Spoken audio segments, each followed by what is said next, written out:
Greetings everyone, I'm Mar. Once again, this is my opinion. As you can tell from the title up there, I'm continuing to delve into Season 6 of Everybody Loves Raymond. Now we're on episode 12.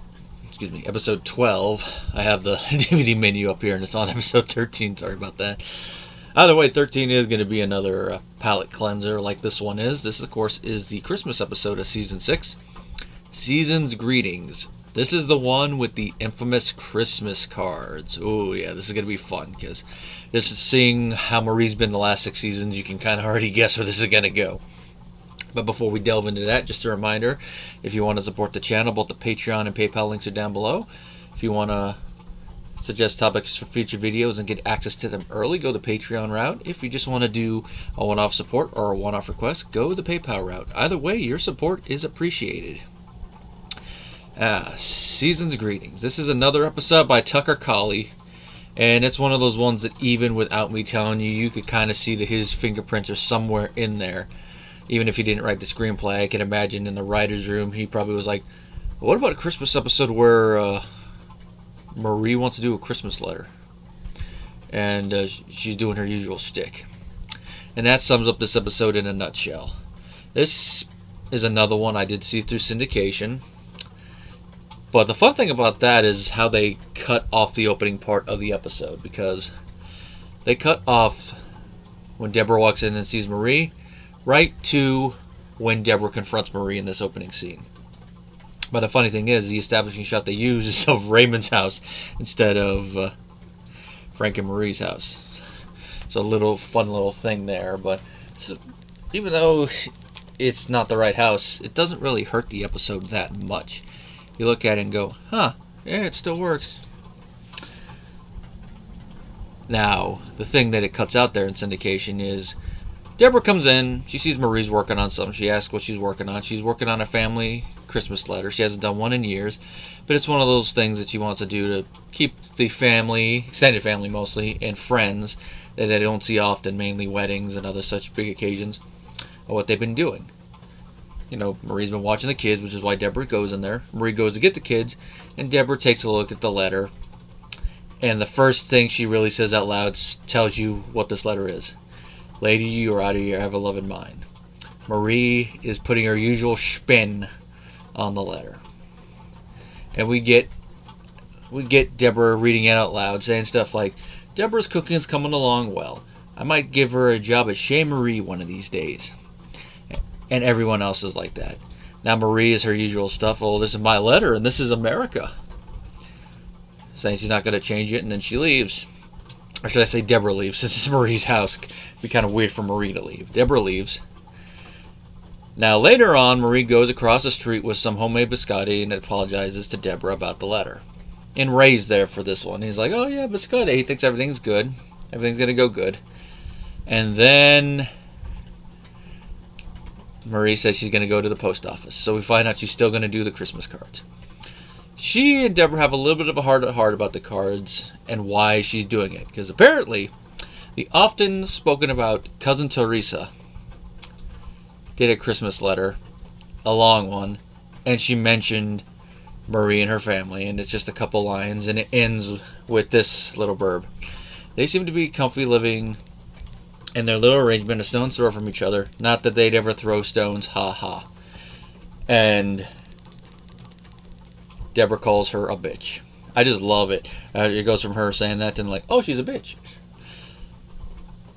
Now, Ray doesn't get it at first, but Teresa seems to go to the same school of insults that Marie went to. Try to word it in a roundabout way to where it sounds cutesy, but then when you are like, wait a tick, you realize that's an insult. And that's what she did here. And you could see with how Marie is that she doesn't want everybody that's in their big circle to think that's all that has been going on with Marie and them lately. And she wants to show that, hey, her family's doing well too. Which Debra gets, and I could say can get too, even though most people could probably read between the lines and say there's more to Marie and her family than just their little bickering because they live too close to one another. Although some of them would probably be like, well, they shouldn't live too close to one another. Now, Debra points out that Marie could do a letter without making them seem, as Ray interjects, doofusy. Now, the running gag in this scene involving Ray is that every time he says something, He takes his little humor so far, he gets a biscotti knocked out of his hand. But for that one where he says doofusy, he just throws it himself because when Debra looks at him, which is a nice little moment, and Ray Romano plays it off perfectly. So, Marie and Debra decide that they're going to combine their powers. They're going to combine their powers of the pin and make a Christmas letter that makes the whole family look good. And, of course, maybe drag up a little dirt, which leads to Ray leaving. I'm not going to spoil that little moment, but it's a nice little moment. Now, the next part of the episode is them wrapping up the Christmas letter, getting everything done, and Robert shows up. He shows up with what he wants put in the letter about himself, because 10 years ago when Marie did her previous letter, he did not like how she put him, and he actually still has the letter. It's a nice little moment. That's actually one of the moments that ends up in the first 6 years thing, where Ray's response to that, dude, you are so weird. It's a nice little moment. I think I saw this one first, then I saw the first 6 years, and I'm like, oh, that moment's in there. So it's one of the few season 6 moments that ends up in that first 6 years compilation. They go back and forth about the letter, arguing over who has more space, Ray, Robert, what space ratio compared to the previous letter they have. Ray doesn't mind the fact that he has more space than Robert, which is a little bit of a little bias there. What he takes umbrage with is the specific wording describing what he is doing. He is still writing his column. Even though the girls say it's not still writing, it's still writing. But Ray takes umbrage with it, like that's not the impression it's going to get. Which I can see it both ways here. I can see with how Ray is. We've seen how paranoid he is with how people perceive him, which I kind of get. But he takes it to the extreme. But I think that's part of a little bit of his golden child syndrome peeping out. And a little bit of his man-childness that I've brought up a couple times in the last few seasons. And that being insecure, it's reading as a negative, whereas Marie and Debra meant it as a positive. Although you could also argue it's a little bit of their bias about Ray's job going in. Because we all know Marie does not like the fact that her son is a sports writer. She likes that he writes, but she doesn't like that it's always sports. She always freaking brings it up.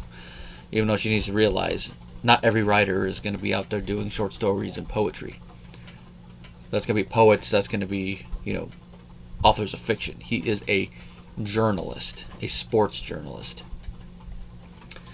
And then, of course, Debra is like, she likes that he does it. It's just she thinks he could do more, as they bring up a managing editor thing.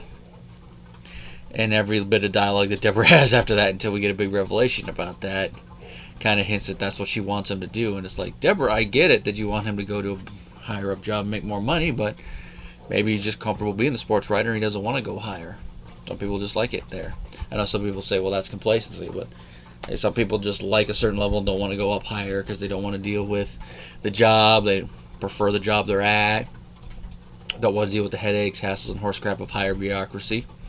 Or, as we find out in Ray's case, he tried for it a couple times, didn't get it, and didn't want to tell his family because he was a little embarrassed. Which definitely fits with Ray's mindset. Because if he already tells them and doesn't get it, he's just going to sulk, like we saw last season with the book episode. Now, Robert does feel a little better about it, but of course, he tries to comfort him in his own way. You got to tell us when you fail. Now, Frank only has a little bit of a presence here because he's in the background because he has no problem with the current letter. It's just as they're all talking about the letter, he realizes he's wasted the last 10 years of his life because the previous letter had everything he was going to do when he retired on it. And they only mentioned 2 items. One of them, of course, is fix up a 57 Chevy and drive it across the country, which leads to one of the best little joke moments that is a very good wink and a nod to the show's location.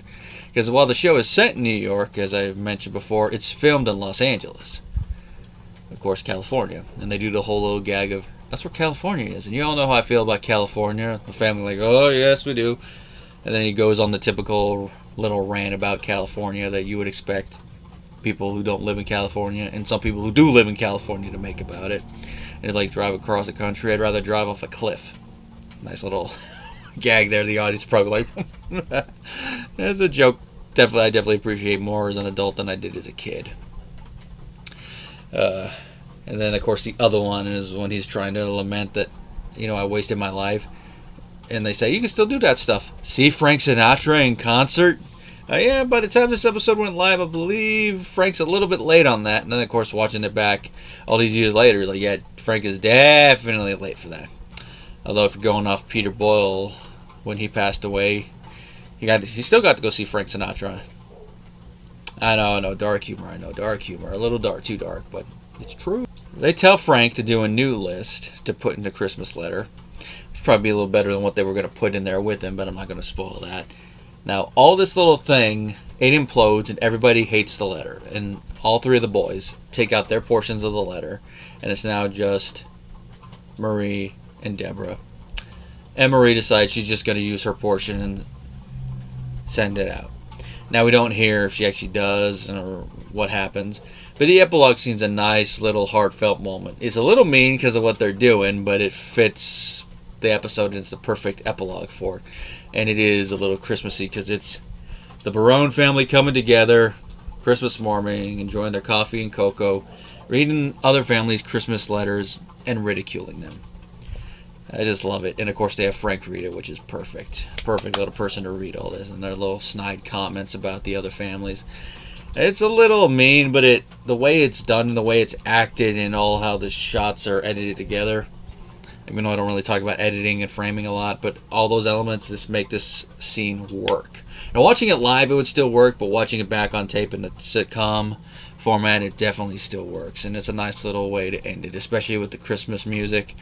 And then Marie getting the last word. I love Christmas. It's a nice little one. Where we'll end up on the holiday ranking list, I don't know. And so far, I don't think I've hated any of the holiday ones. Maybe like some more than others, but usually the holiday episodes, they're hard to get wrong with this show. Other shows, it's going to depend. But with Raymond, is hard to get them wrong. Besides, I might have to do a Christmas, Thanksgiving, and Halloween ranking if every season doesn't have one for each one. Oh, it's another good one. And of course, that good episodes for this season is going to continue with the next one. Which, of course, be another episode I first saw in syndication, and definitely one of my favorite of the season. I don't remember off the top of my head if it was on the top 10 list, but if I did like an expanded one, if it wasn't there, it would be. And it's definitely going to be the recommends for the season, and that, of course, is going to be Tissues. This is going to be an interesting look at a relationship dynamic, especially in the case of Ray and Debra. Till next time, guys.